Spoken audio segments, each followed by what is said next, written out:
Well, you got to start up top. Obviously, you got to start with Jeanie. She's probably the first person you want to start with. I say she takes 50% of it, and then Magic takes the other 50%.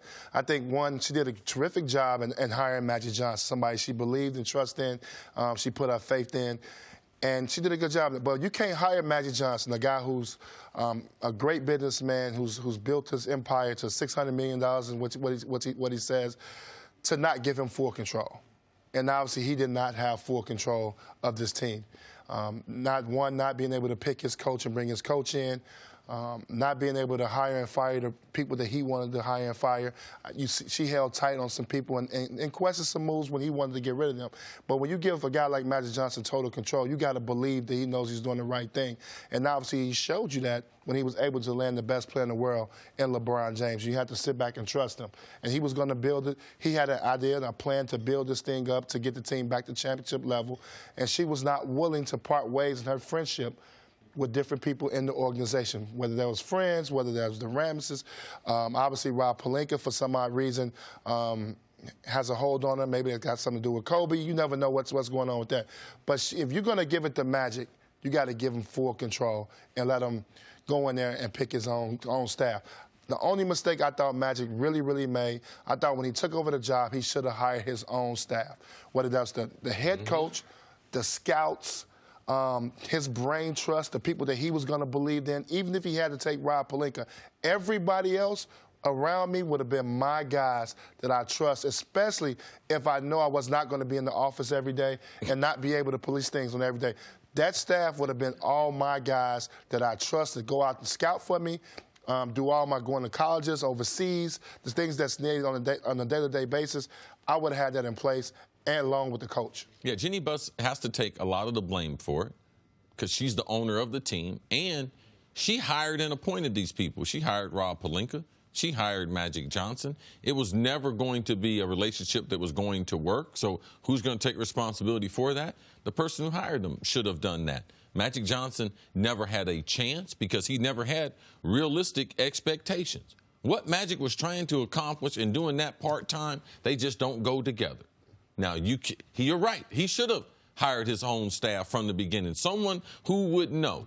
Like, you need a certain agreement so that you know in this partnership, this is exactly what I'm going to do so we can get realistic expectations. Because if you expect me to be here 10 or 12 hours and I'm not there, there is a certain amount of disappointment in doing that. So that was not clear, and Jeanie Buss should have been able to clear that up from the beginning. But the Lakers, there's been one constant through this last 6 years where them and the Knicks, they have lost the same number of games as the New York Knicks.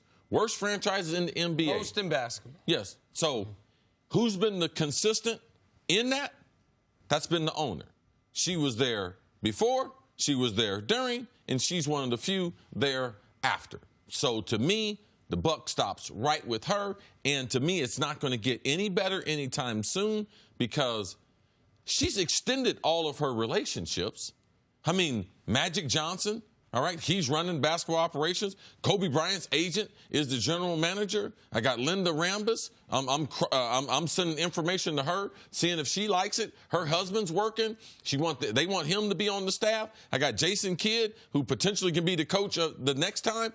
It's a mess, and it's not going to get any better. Free agency, to me, Nick, is not unless they pulled an upset and Kawhi went there, or they were able to pull off the Anthony Davis trade. To me, this is just the beginning of LeBron James ending his career with regret, choosing the Los Angeles Lakers.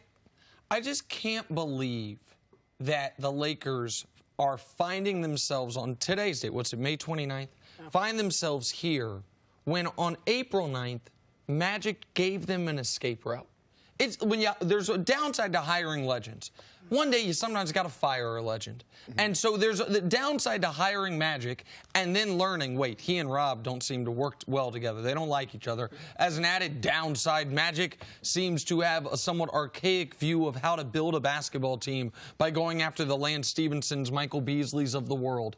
But can you fire Magic? Can you fire the greatest Laker ever? Don't need to. He walks out the door. Walks out.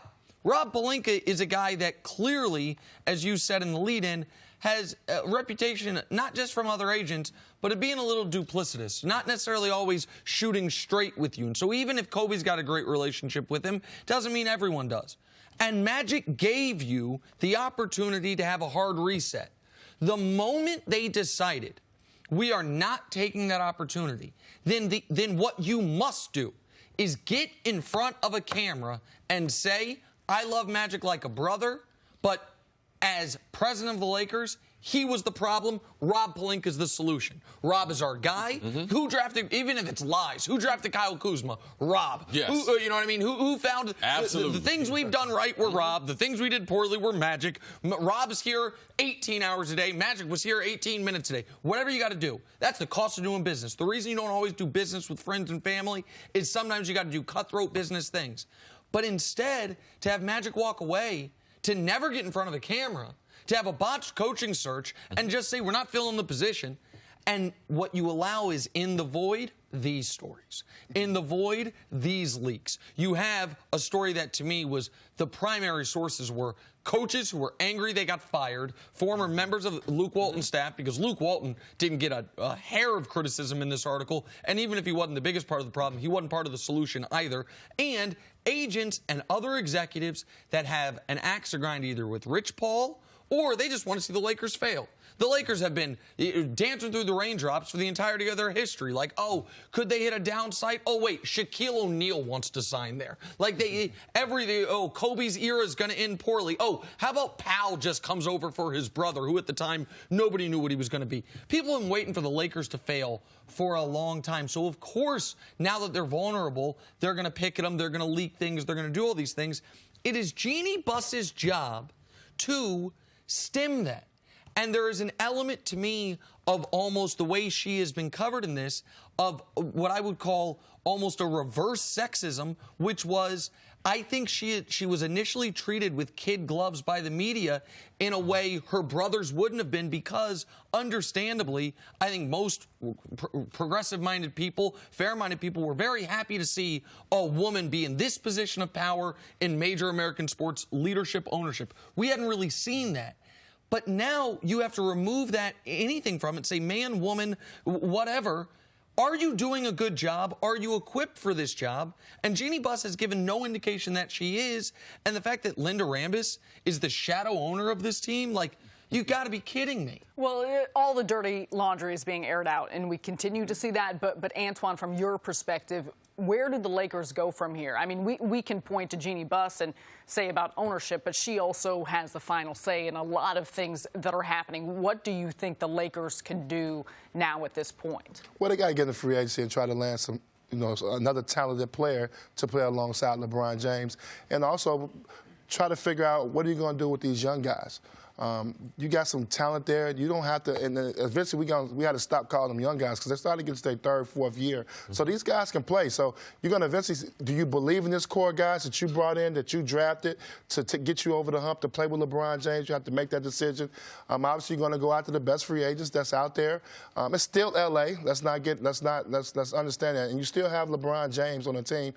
So it's still a lot of value in the team. It's just a matter of who you go out there and who you can, get to come aboard. I don't think players look at what's going on in the front office. I think players look at more situations where how much money they can make, what's the situation going to be for them on the court, off the court. I don't think they look at everything that's going on up top. I mean, it plays a little part, but I don't think it plays the big enough part for them not to want to go to L.A. L.A. is still L.A., and it's still one of the best free agency destinations. And if they don't get a free agent this summer, they screwed up 2 seasons because they punted a bit on last year to keep the cap space open for this year. They weren't going to get a superstar alongside LeBron, but they could have gotten better complementary pieces, maybe hit the side of the bracket that Portland hit, make a run in the playoffs. Instead, they punted somewhat. They thought they'd make the playoffs, so they punted on 19 in order to go after it in 20. They might, if they miss, they punted on 2 years. Free agency is going to be fun. Antoine, thank you so much Great for job. being.